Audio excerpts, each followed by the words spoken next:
I've been putting people there, but Zach tells me they're much smaller than I am. So maybe move over to about here. I still don't want you across, so we get a better camera angle. But the perspective, Zach says, has been making me look like a giant, and the guests look tiny. That's weird. Yeah, well, it's Okay. not, it's that aspect of the camera angles and stuff. There you go. Okay. We're on like 2 minutes or so. So.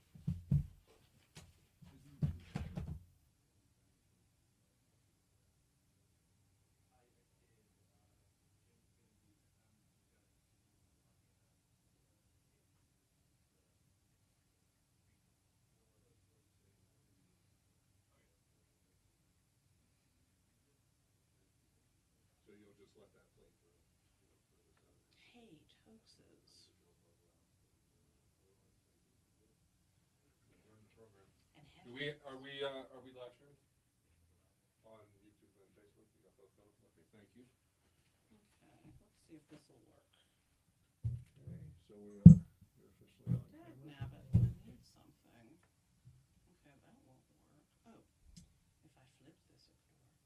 Okay. Okay. You got your headphones. Okay. Father, just help us to keep bringing the truth out until people get upset enough to do something about it here. And yeah, just help us continue to get truth. Everything that goes out is just accurate, is good for the people to know. Yeah. Thank you. What? Just something I can maybe set this. I don't know. Here, let me just. What's behind you? Okay, we're on about a minute. You want some books? Yeah. Thanks. Okay, 1 minute.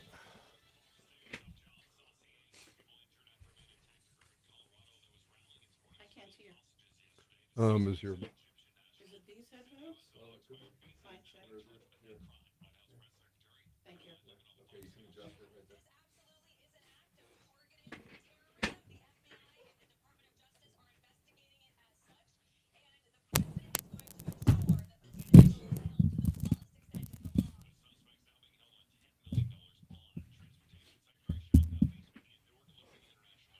Okay.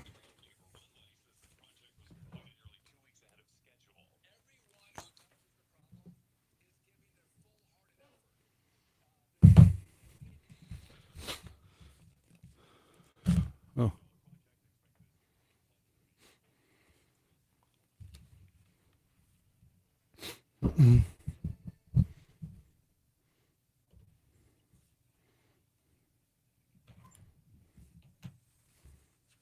Hey everybody, it's the Event Diva, and I'm live from the Peak today. Okay.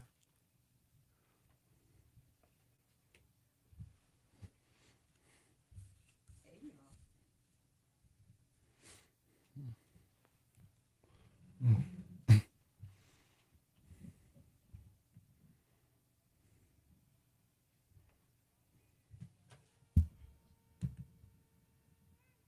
Welcome to the Peak News. I'm Chaim Goldman, the Watchman. You're listening to AM 1460 and FM 101.1, The Answer. What do we do here on the Peak? Well, we say the quiet stuff out loud. That's basically our mandate, and we do it without paid professional, well, the people who don't tell the truth. We do it with citizen journalists. We do it with actually our own citizens here who care about the community, who are part about the community, who know more about it than any outsider or any hired reporter ever would. And that's our vision. That's our mission here, is to serve not corporate interest, not government interest, and not our own agendas. How refreshing is that? I like it. That's the news that I like. And so I didn't find it so much here, not to the person. There are great reporters in town. There are good people doing good things all over. But, the media has a problem. So we're taking it back by doing it on the local level. And we invite you to join us. You can go to thepeak.news and check out how to be a reporter, citizen journalist, how to be an intern. We have Seth one of our interns. He's running the board. That's right. In college, running the board on a professional radio show. How cool is that? We're going to be teaching broadcast journalism to high school students in D11 starting in August. How amazing is that? We have, and you can bring, Seth, you can bring up Rachel's mic too, because, she's, even though I haven't introduced her yet, she's adding in the background. People can wonder who Rachel is for a moment. We're having a citizen journalist meeting this evening with a bunch of our citizen journalists that we trained back in March, and they've been hitting the streets and they're helping us work these stories. How amazing is that? Because we want to do hyper local. What happens anywhere else is important. Right? What happens in Denver is important. What happens in Washington, D.C. is important. What happens in international locations is important. But why is it important to us? How does it impact our lives? And what can we do about it? Well, that's why we go about doing this 4 days a week here on AM 1460, 3 to 4 p.m. And today is Business and Culture Day officially. And we're sort of getting into that. But we have this big story broke by the Daily Wire, a national news organization, back in November regarding this hate crime hoax that happened during and now we can say it happened because there was a court case, federal court case, and we have two people that are convicted of it, another that pled to it. So we can definitively say that it's a hate crime hoax, legally. And it involved then candidate Mobilati, now Mayor Mobilati. And you've probably heard this before, and if you've listened to the station, but we always need to recap things, that there was a N-word sprayed on one of his campaign signs, a small cross lit in front of it, video taken of it, sent to the media, and pretty much early on, even Mayor Yemi himself suspected it might be a hoax. But what came out was federal indictments in November, and then of these people who supposedly perpetrated it, and they've pretty much confessed to it. They were convicted of it. But what really came out that was the big Daily Wire article was that Mayor Yemi may have been in on it from before it happened, that he knew about it afterwards, that he was very much associated with these people. And when the FBI came to him, he lied. But the FBI didn't do anything because, quote unquote, we can't go after the first elected black mayor of Colorado Springs. So when this hit, it's like, wow, this is the juiciest story everywhere, and yet the media ignored it for the most part in our area. We covered it and covered it and covered it. We've been accused of going after Yemi. We're not. We believe as the media, we need to help clear his name or hold him accountable. That's the job of media. That's what we do, especially when you're a public official. So with all of that said, when we launched The Peak, a good friend of mine who helped us do that was Rachel Stovall, who's a local media personality, and she helped us put the show together, and she's been advising us. But she knows about this whole thing personally because she was involved in the media, and the main person who perpetrated it was a media person here, and the whole neighborhood, the whole South Platte area. She knows that, and she knows it as a reporter. And in the court case, federal court case, last week, we knew this, that he was saying it before, but Derek Bernard, the main defendant, said that he did this during an election campaign a couple years earlier to do a hoax to help the candidate. And guess what? Rachel was running in that campaign, and it was done to the benefit of her opponent. And it even says that her opponent was in on this hate crime hoax. What's the truth? Well, we're trying to sort it out, and so we figured we'd bring Rachel Stovall in, both as a journalist and as a witness to these things in some ways. Rachel Stovall, it's always wonderful to have you back here on The Peak. I'm so glad to be here. Is her mic up, Seth? So, Check this mic. Her mic's not up, Seth. Oh, there we go. Oh, hey, is this mic up? Oh, there it okay. is. Wrong mic, bud. Yeah, alrighty. So I'm not exactly sure Okay. how to set this. Okay. So when we were... Hey, you know what? We're going to break. So right when we come back... We'll be able to fix this. When we come back with Rachel Stovall, it's live radio, folks. When we come back with Rachel Stovall, we'll be talking about this attack up in Denver and then continuing with our updates and from a very personal level about the hate crime hoax. I'm Chaim Goldman, the Watchman. We'll be right back. Okay. I got to check with them. Well, no, the music. Hey, Seth, what happened with the music? I don't know, but Okay.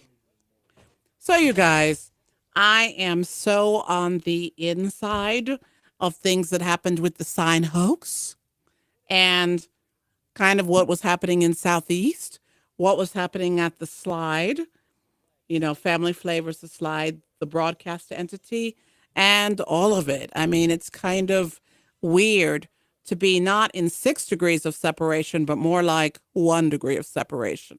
So here I am at the station at the show that I helped start talking about this. And I'm not against anybody. I'm not mad at anybody. I'm not upset with anybody. I'm just kind of perplexed in general at why in the world um, these things have happened. And also how weird it is to be literally connected in different ways and in different relationships to every single player in the court issue. So,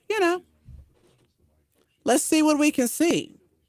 So when we come back from commercial, you'll hear Chaim again. If you're online at facebook.com, the Peak News Media, you will see us. We're YouTubing, we're live streaming, and that way you can kind of catch us and what we're talking about.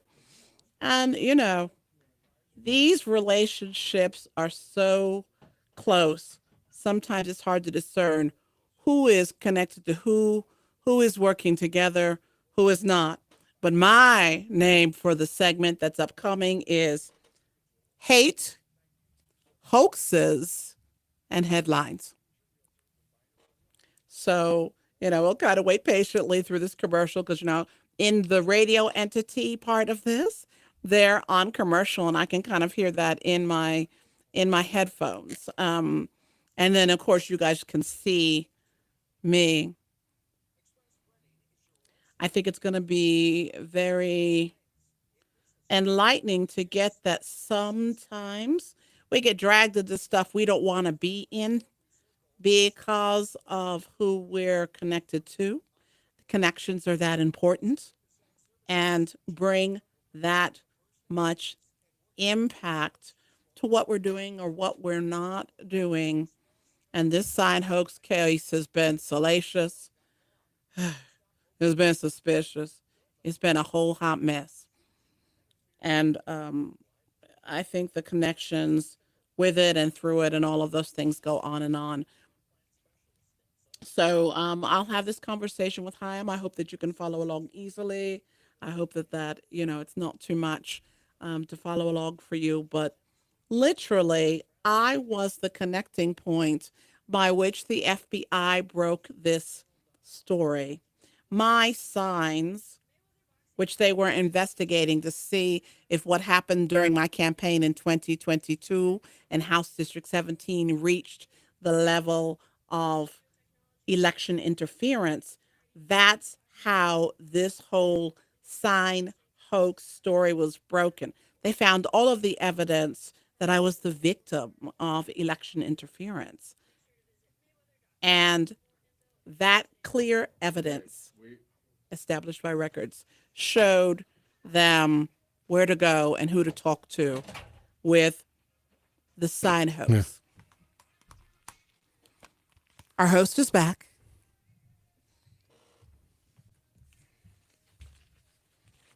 Dirty laundry, y'all. No, we don't. They're playing a show from last week. They're not even on. What happened? It was Memorial Day last week. They set the clock to play a pre-recorded show, and no one changed it. We're actually not on. Oh, the devil is a liar. So apparently we are having technical difficulties here today at the Pikes Peak, or the Peak. Very interesting, and ironically, on the radio 101.1 FM, they're running this story of what actually happened in court. Very fascinating. So this is last week's story that's running online, and I'm just kind of. Yeah.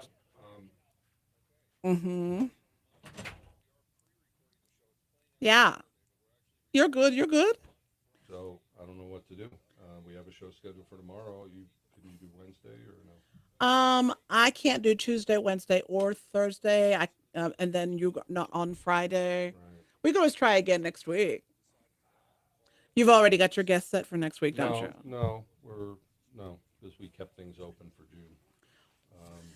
Okay. But I mean, we're live streaming to people. That's nothing. This thing is so messed up. Is there a way to put on what's in our headphones on where they can hear it? Can they play it in here so those folks can at least hear it? He's even trying to. Our main tech guy, Matt, is on vacation. Okay. Okay. So Sometimes it is what it is.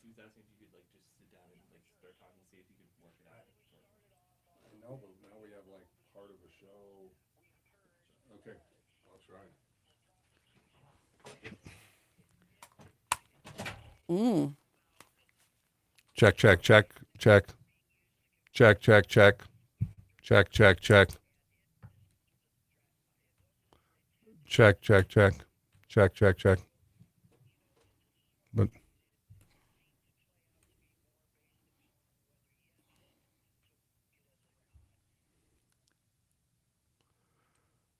we're on. Okay. I apologize to everyone at home, but it seems there was a problem with the computer and we didn't start the show. So we're going to start the show now, I guess. Welcome.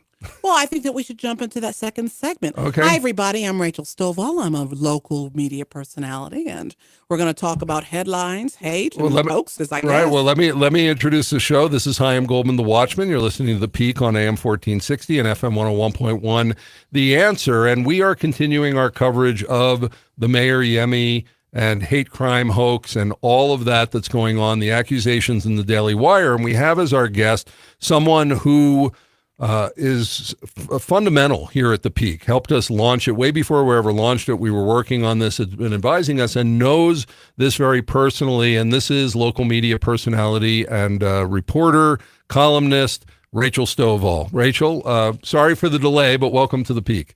Hey, I'm glad to be back, especially since it's kind of good to see your baby growing up, We did our 250th show last week. That is amazing. Yeah, amazing. It's gone by really, really quickly. So, and I'm looking toward the booth to give me some sign when we're running out of time in this segment, and then I'll pick up from that afterwards. Again, I apologize for the technical issues. So this is our headline segment, and we want to bring up because what we're talking about in the show is playing the victim. Yeah. And how much that has really infused our culture in America and really around the world. And so, of course, this hate crime attack that happened up in Boulder on the on when was this? Was this on Saturday or Sunday? I remember Sunday. Yes, Sunday afternoon, and an attack of an Egyptian person in the country illegally, overstayed his visa. Attacked yesterday, which is, and I'm Jewish. It's a major holiday of the year. It's called Shavuot, the Feast of Weeks. And it seems that he perpetrated this, that he'd been planning this for a year. And as someone who actually just about a month ago was up at a rally at the Denver Capitol for Israel Independence Day, was thinking about, my God, how could, this could have happened to us when we were up there, because he walked up to a bunch of elderly Jewish people who were seeking to bring attention to the hostages still in Gaza, and had Molotov cocktails and a flamethrower and attacked them, burned them. Thankfully, nobody was killed. He's been arrested. It came out today that he's actually from El Paso County. That's where he's from. He lived here, and as an Egyptian national, being in the country. And Rachel, what are we making of this? This sort of this culture of victimization, of hate. Certainly, he was yelling "Free Palestine," right? And globalize the Intifada. I lived in Israel during the Second Intifada. It really does mean something.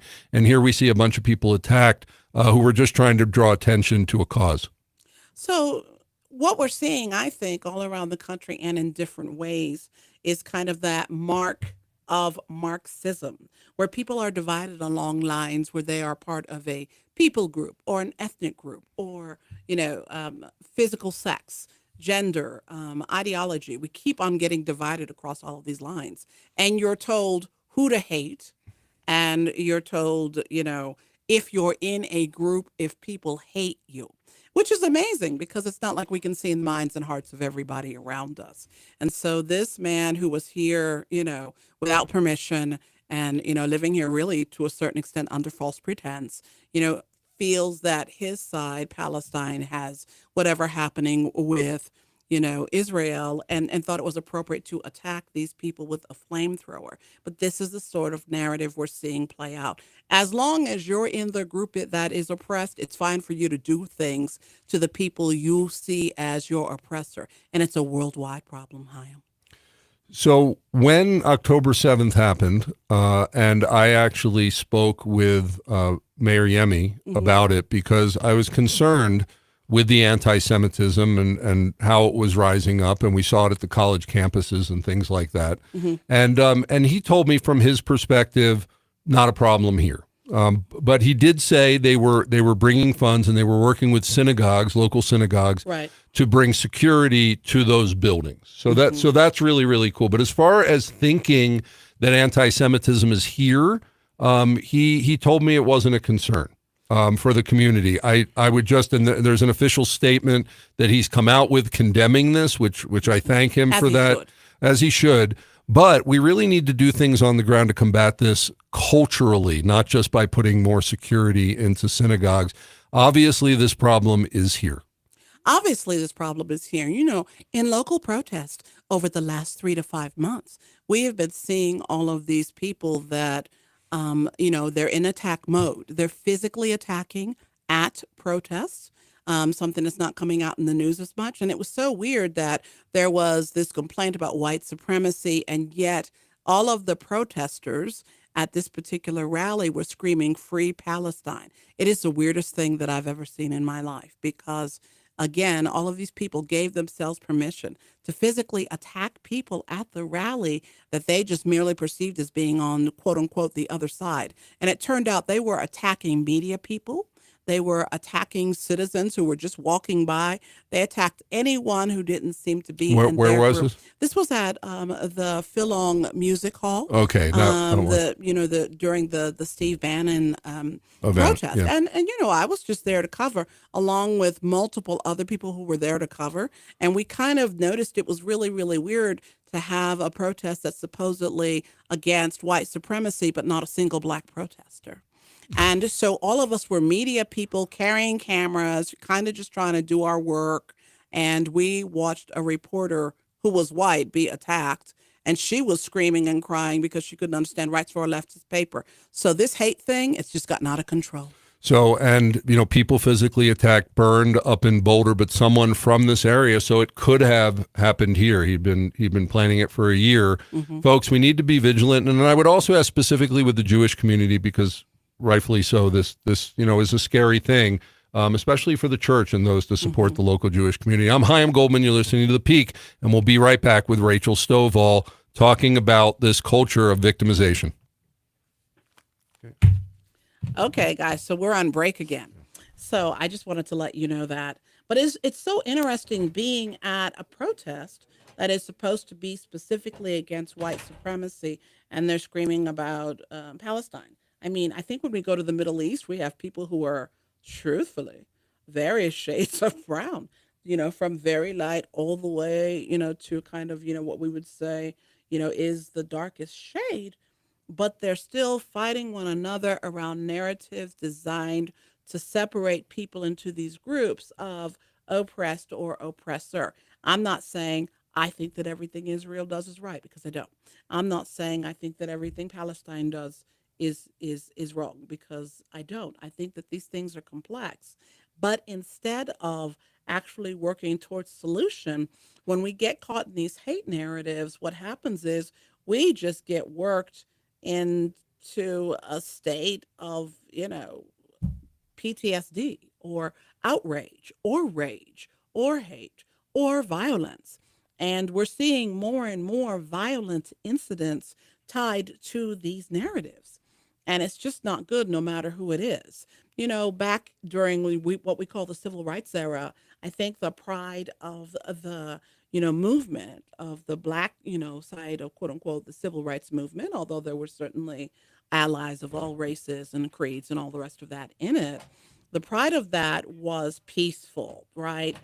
and there was insistence upon coming into situations and being peaceful. When I was at that Steve Bannon protest, just trying to cover the story, people were screaming at me about being there even, which was weird. And I was like, when did we start screaming at black people at a protest against white supremacy? When did we not follow the MLK model? And I literally had an argument with someone dressed like they were from Palestine. You had to see kind of the prayer shawl and the other things on, the stuff that Yasser Arafat kind of made famous for wearing. So I'm having an argument with this person, and this guy is screaming at me about how MLK is irrelevant. MLK is never irrelevant. We were taught how to do these things peacefully, and it is high time to return to that stuff. I don't care what color you are. You want to protest? Let's get like some things, kind of, whatever.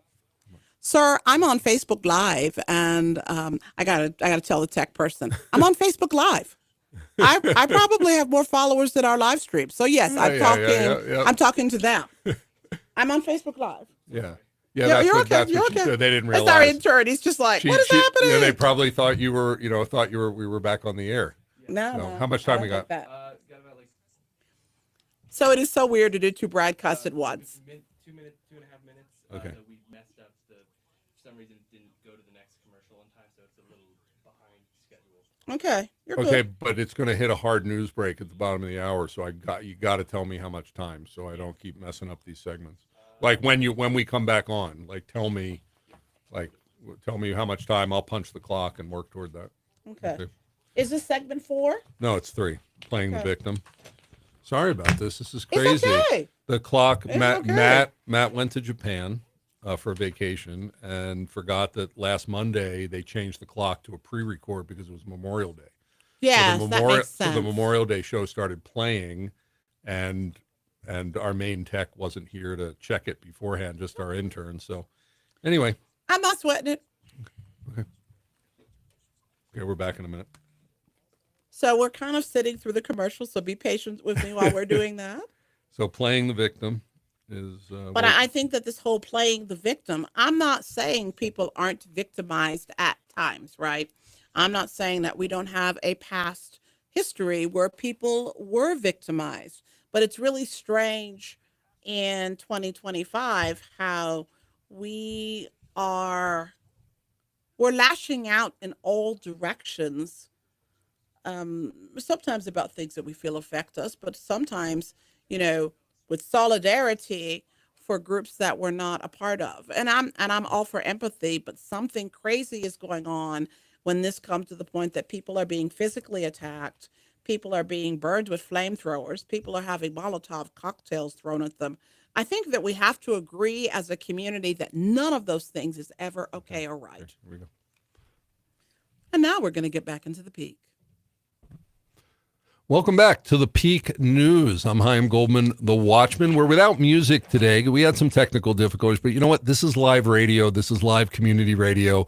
So we roll with it. We are here with Rachel Stovall, local media personality, and covering the hate crime hoax that we reviewed at the beginning, but it wasn't on the air. But if you don't know about that, read the Daily Wire article, read the articles that have been out there. Go on our website and look at all that we did back in November to cover this story that is now really involving Mayor Yemi, because he said he wouldn't comment on it until after the trial. Now he's still not commenting on it because at the trial, which wasn't his trial, it was the people who perpetrated the hoax, but it came out there were a lot of claims about Yemi knowing from the beginning, planning it. And even the FBI agent, the lead investigator, said on the stand that when they came to interview Yemi that he did lie to them. Whether it was done intentionally, they did not know.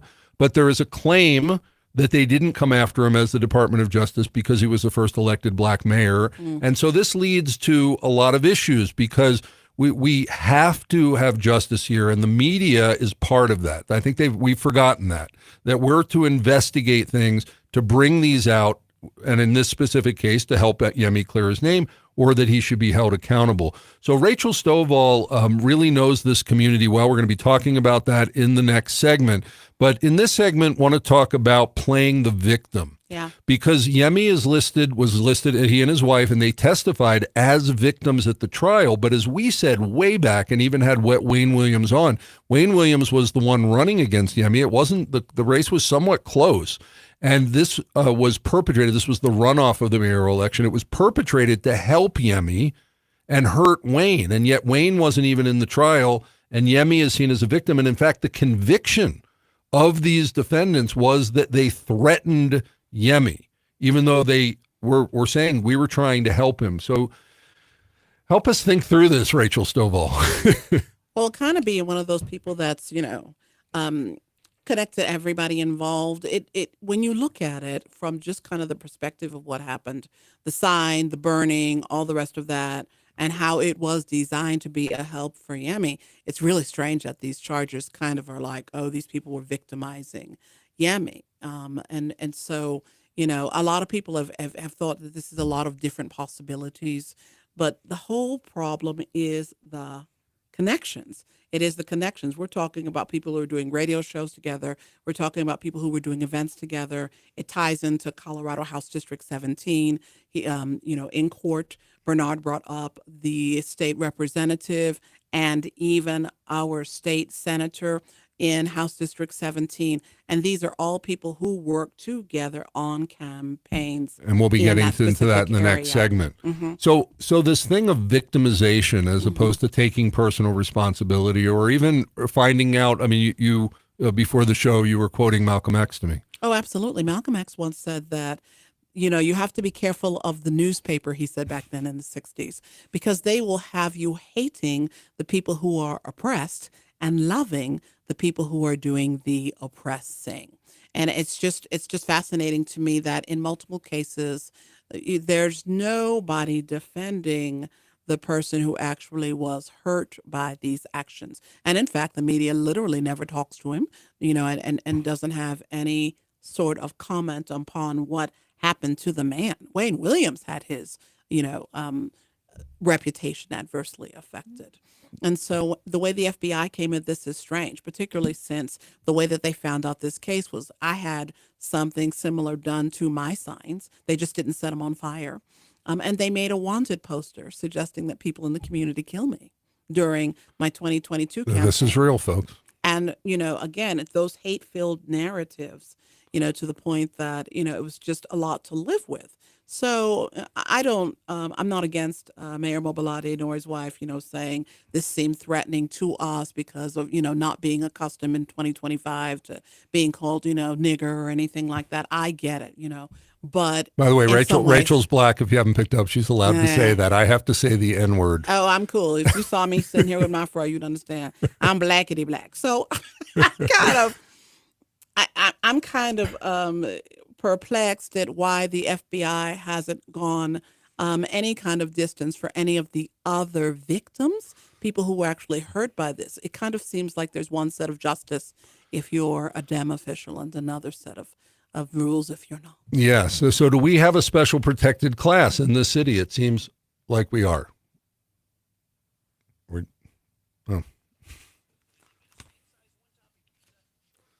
Okay. So I don't even know this show. I apologize. Just keep going. You're good. It's a mess. No, but what we're going to end up with a final product. It's going to be wild. It's going to be wild. So I apologize. Let me find out what's going on. Well, it's going to be spiritual warfare when you tell the truth. So I'm not upset. In fact, in some ways, when it comes to this, I'm not even surprised about kind of the technical difficulties that I have never seen in a show here. And I have hosted. I've hosted several. I've appeared on some.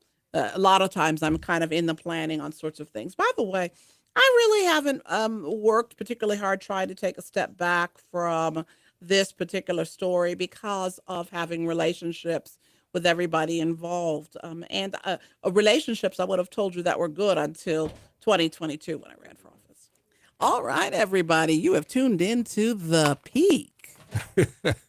Thank you, Rachel, as I stepped out for doing our for doing our intro back in. I'm Chaim Goldman, the Watchman. Sorry for the technical stuff, but it's live radio, and it's given us a little bit more time today to talk to you. So what are we discussing? Well, this Meir Yemi hate crime hoax, whatever we want to call it, I've actually started calling it a help crime hoax because it was done in order to help him. Now that the trial is over, there's a lot of work to do. Will there be federal charges against Meir Yemi? We don't know. Is the FBI willing to investigate what Derek Bernard, who's the chief defendant of this, he's the one who, pretty much admittedly, I won't say admitted, but in telling the story, he admitted to the fact that he did this. He tried to represent it, which I thought was an interesting legal angle as a First Amendment right, because it is not illegal to express yourself in this way by burning a cross. It's not illegal. And because it was not done with an intention of hate, but to help, that he's saying it was his First Amendment right. The jury didn't buy it. They bought the victimization. In 2 hours, they convicted him and Ashley Blackcloud of this. It's still very, very confusing. There's a lot of confusing things in this case, including the fact that Derek is in jail for life plus because he supposedly hired someone to murder another person, but the person he supposedly hired was acquitted of the murder. That's an interesting thing, but I'm told in legal that can happen legally. But the case itself and how it relates to Colorado Springs, Rachel Stovall, local media personality, someone who helped us launch The Peak and has been advising us, and a personal friend. We always do transparency here, right? Nothing hidden here. Is I asked Rachel to come on because she was involved with the radio station that Derek Bernard was on for years. She knows all of the players. Found the station. Okay, helped found the station. Yeah. So she knows all of these people. And as it turns out, the accusation that comes from Derek Bernard on the stand a week and a half ago was that he was showing that going back a couple years earlier, he had interfered with a campaign, and it turned out to be Rachel Stovall running in HD 17 against Regina English, that he was in on it, that Regina English was in on it, and that Regina English and Yemi Mobolade were in on this plot, this hoax, before it happened from the beginning.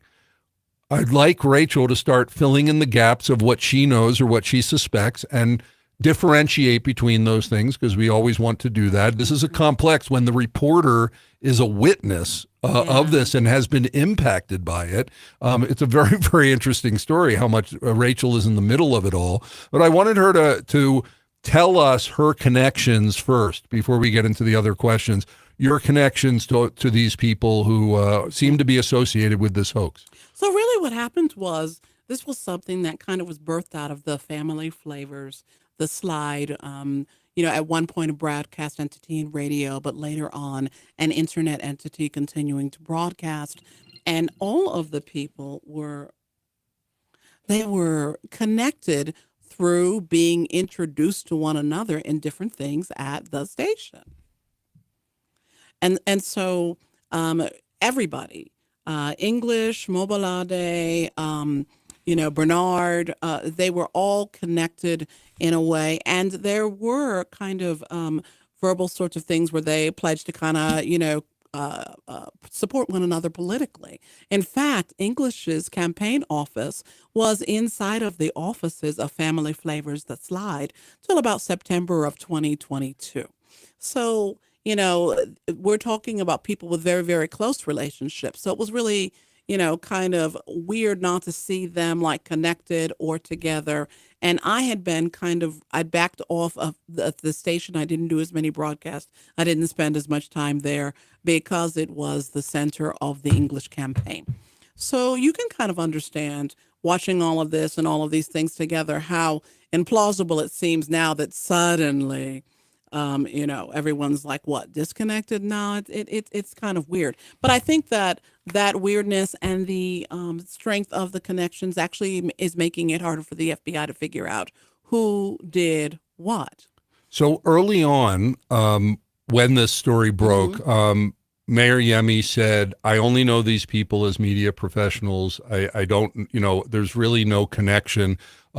We actually did a show where we connected him back through Men of Influence and other things where they had worked together. So, oh, sure. So, early on it was like, this didn't pass the smell test. But to you, now that you're on the show talking about it, if I were to say Derek Bernard and Yemi Mobolade only knew each other in a professional capacity, what would you say to that? I would say that in some ways that's more or less true because the professional capacity was the events and shows of Family Flavors of Slide. I doubt that they hung out outside of the station or anything like that. The only reason they had each other's phone numbers was planning for specific events.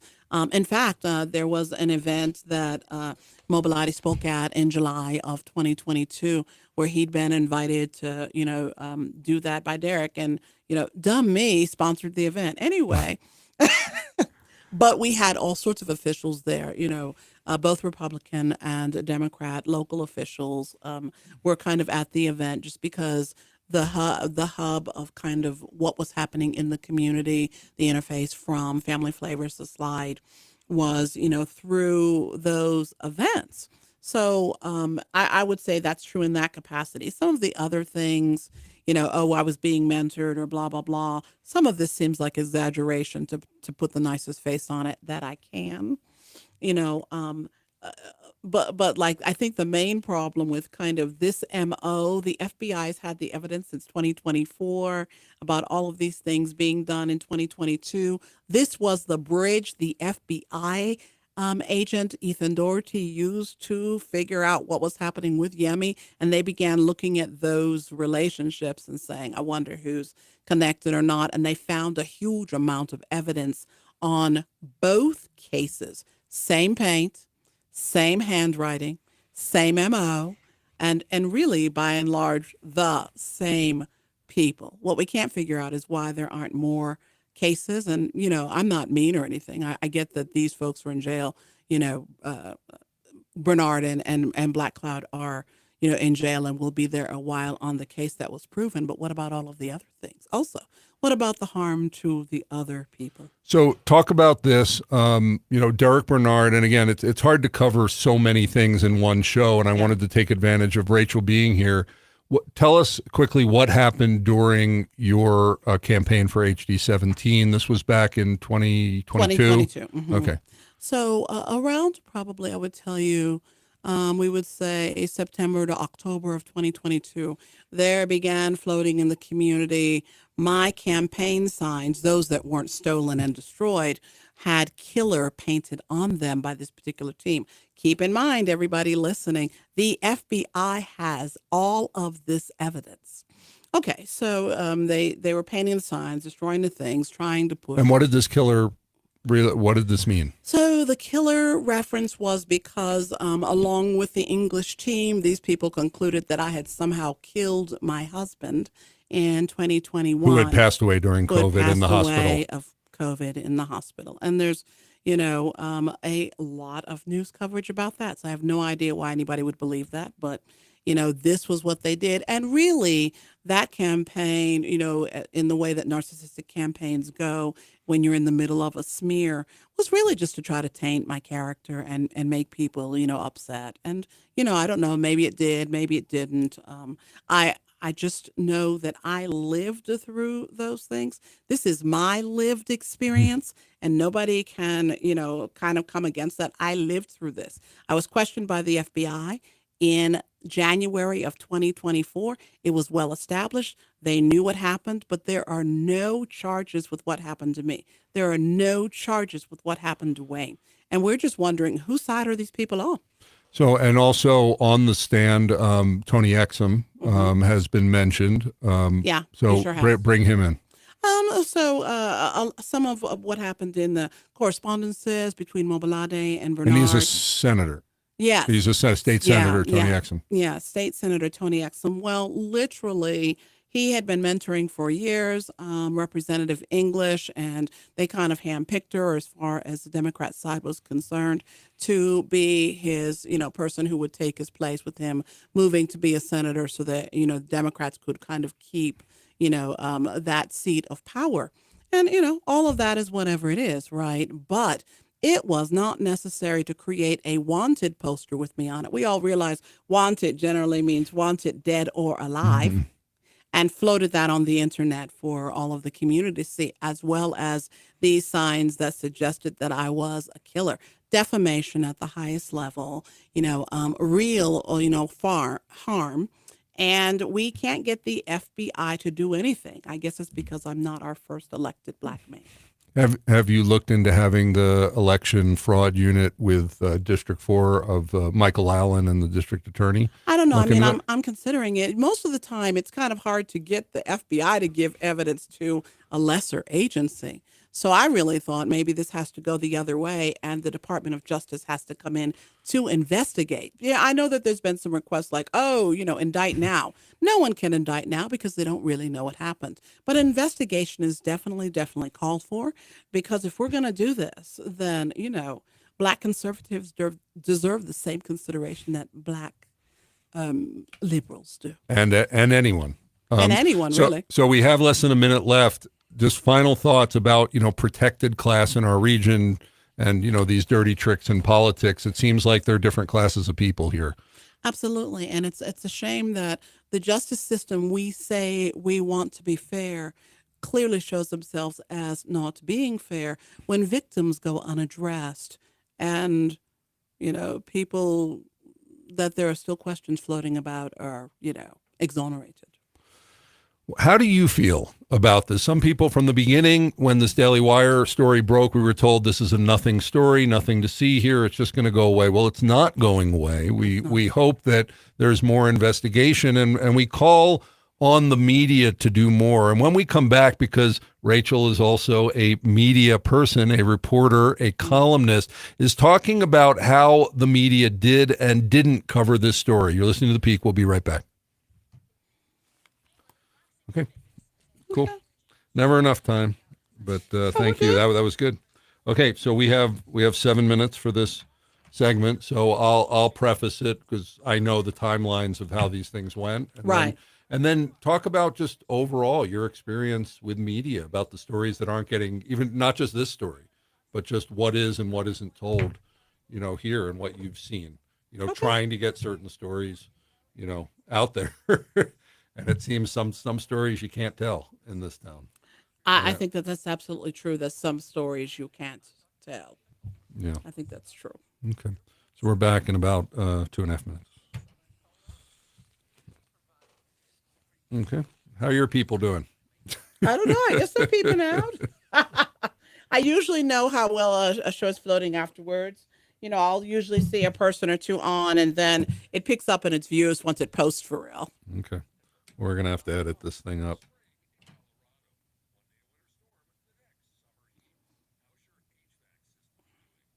I mean, you could always go in and edit the live stream to try to. Yeah. It's just more work that we did. Sorry, but no one wants more work. But. Yeah.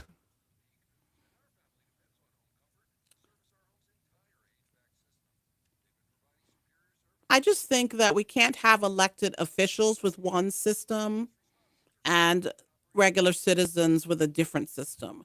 This is the, primary complaint of injustice anyway, right? That Unequal privileged treatment. people get things a certain way and everybody else doesn't get it. That's, very un-American, really. And it's just weird to have multiple entities, the FBI, the local, criminal justice system, all the rest of that. You would think that the FBI sitting on all of this evidence as somebody in the local agencies would have been told, but apparently they haven't been. Okay. And it may be up to the media to Cora request the evidence. That's what we're looking at that. Mm-hmm. We're having a citizen journalist meeting here to really talk about, there's going to be that. And then because it's June, we do have the whole gay pride thing, which really is tied in with the whole Marxist and social democrats. Absolutely. And everything there. Okay. So, yeah. So we're going to try to move as many people onto this story as possible. And we've offered to other media in town, because nobody else does that. Hey, do you want to share? And we got stuff, but we'll see. We'll see. It's always that way. I mean, I saw something similar when the ACLU.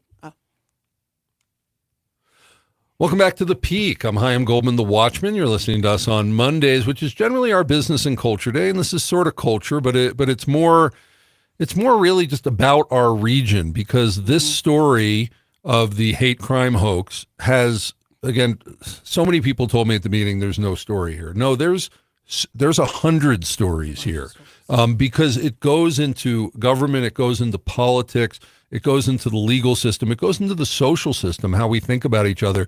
But the one thing that we're committed to do as media is not just let it sort of hang out there, because you know what that's going to do? It's just going to have more rumor, more innuendo. Right. This case needs to be settled. Mayor Yemi either needs to have his name cleared, or he needs to be held accountable for what he did, so that we can go on, so that he can move on. That's the truth. And so we're in this segment, as we like to, we always say people, hey, clean up your house. Well, the media needs to be cleaned up. And so I'm going to give just a brief review of what happened back in November when this started. And then Rachel, who's been in media here for decades, to talk about, well, you know what, this is sort of a trend, and we have to know that to get rid of it. So November 21st, the Daily Wire breaks this article accusing our mayor of being involved in this hate crime hoax and the DOJ covering it up. You can go read all about that. That happened on a Thursday afternoon, right after we went off the air. We're not on Fridays. I'm chomping at the bit. I have to tell you, Friday morning, Rachel and Jordan Baldwin and I were on the phone at 6 o'clock in the morning. That is true. How should we be covering this story? And going at it and going, and I'm going, it doesn't matter, because by the time we get to Monday afternoon when we're back on the air, everybody's going to be talking about it. Everybody's going to cover it. Surprise, surprise. Wow. KRDO put out a decent article about it. Everybody else ignored it. There might have been a little mention. We come in on Monday, and I'm sort of happy as the host, but I'm not happy because I live here and I want the media to do a better job. So we reveal it, and we did 4 shows in a row. We brought in people, we related stuff, we brought in legal sides and social sides and everything that we could to try to just get the data out about the story. If I'm remembering right, it took the Gazette about a week to do anything about it. That is true. It took the Independent, which was still around, it took them 2 weeks. And when they came out with the story, they attacked the Daily Wire. They said that this was all about a conservative media blitz. Folks, there was no media blitz. There was no blitz. It was like a media blackout. And now we find out, as information came out in the trial, that it seems the mayor and this investigation, Daily Wire just put out a new article last week. I invite you to check it out. It's very well researched, very well done.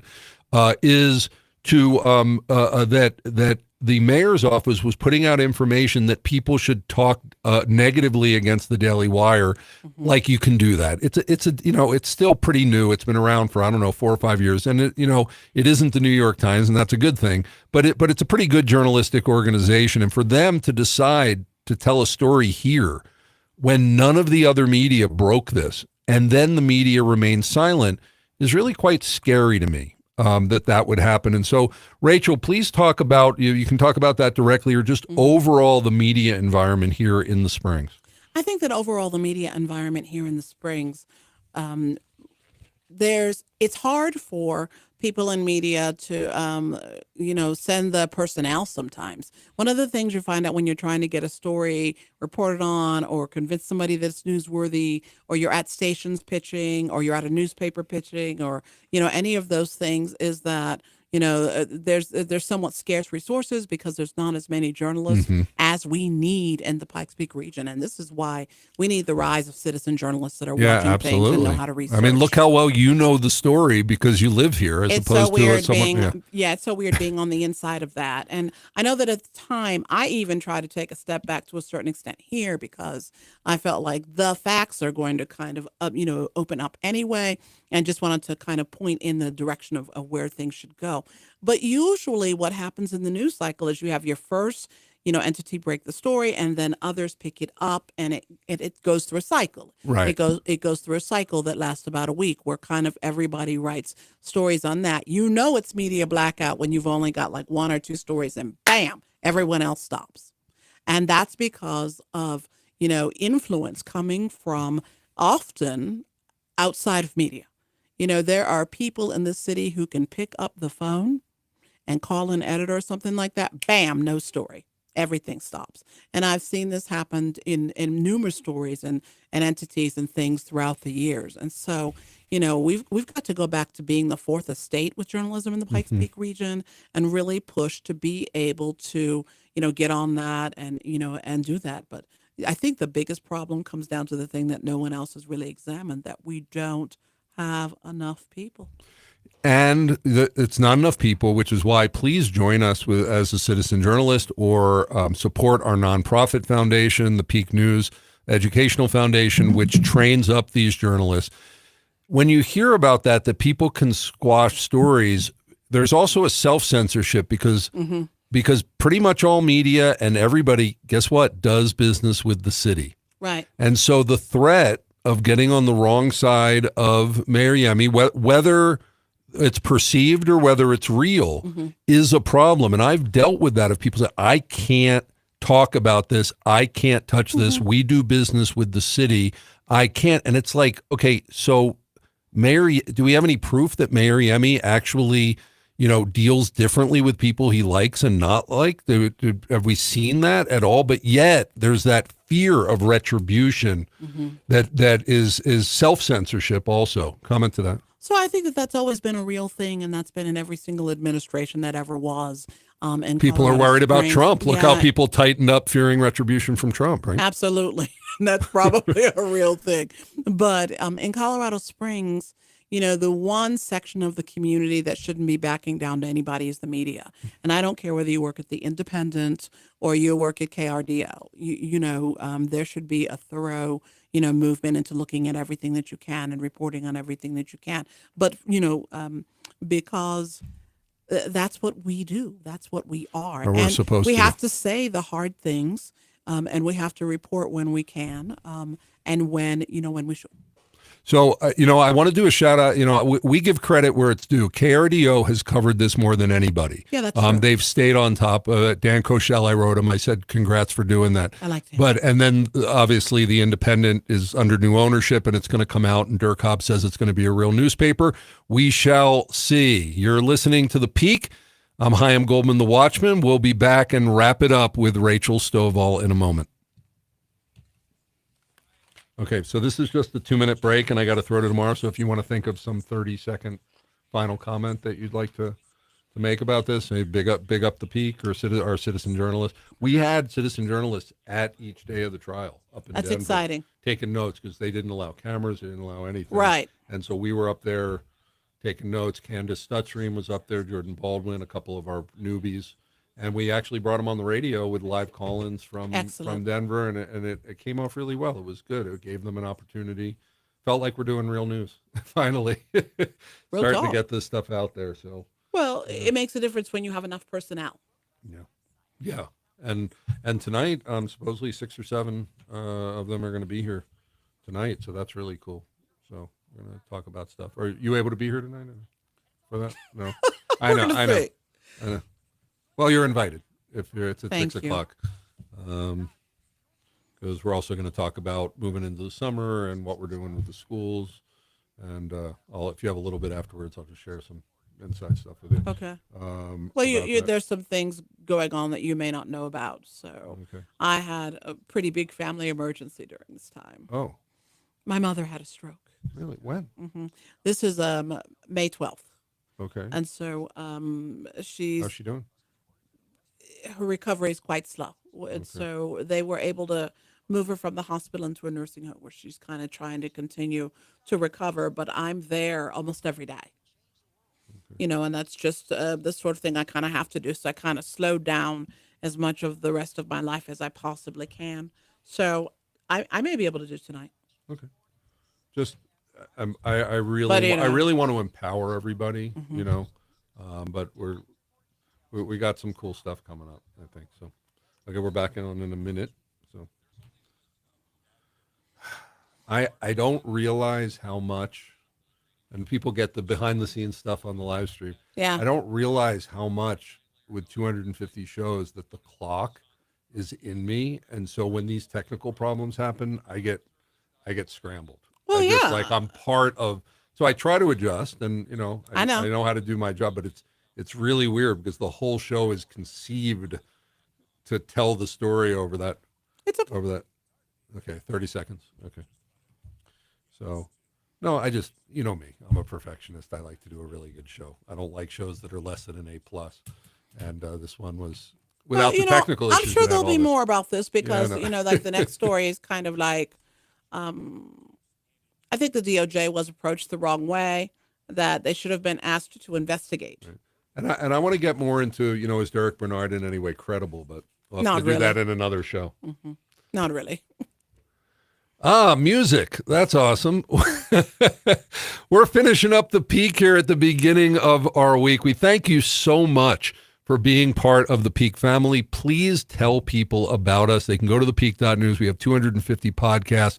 We're continuing to train up our citizen journalists. We're telling these stories out there, and we're telling the story bit by bit. A lot of people think in media, we just have to do it, you know, when we're done, but you're never done. No, Everything, never. this is life. It's told in real time. So we're giving you information piece by piece as we're getting it. And hopefully together as a community, we can figure this all out. Rachel, final thoughts. I think that it's important for anybody out here. First of all, if you have the possibility of being a citizen journalist, you should do that. The things you see, the things you hear, you know, you have a voice, and media is a good way for you to use it. For me personally, you know, kind of being, you know, awfully close to every single player in this story, it was difficult to sit back and vet, okay, what's the honest rendering of the facts and not opinion. I write op-ed, and sometimes I'm allowed to just, you know, give you my opinion. Right. But it's different to convey the facts, the timelines, where it is there evidence, is there not evidence? That's journalism. Yeah. And that's what we should do in the spring. And when we train up our citizen journalists, it's that I said, what your political background, I Doesn't don't matter. care. Come to work, put on your journalist hat, and Rachel, I applaud you because you were a victim of things that happened in the course of this story, and yet you're taking on that neutrality, and I Right. really respect that, and thank you. And you can help train our journalists in doing that, as we're going to be teaching this in the public schools coming up soon in August. Broadcast journalism, how to do this. We don't need more influencers. We don't need more paid professional liars. We Right. need more journalists, ethical journalists. So thank you, Rachel Stovall, for being on the Peak. Glad to be here. Tomorrow, we have a really amazing show, Government and Politics Day. We're going to be talking about the Carmen Line Annex ballot proposal. Oh. Dave Donaldson and Ann Rush, who is the proponent of the bill on the no side of the ballot initiative, and Ellie Bremer on the yes side. Join us tomorrow for the Peak, where we say the quiet stuff out loud for such a time as this. Okay. Okay.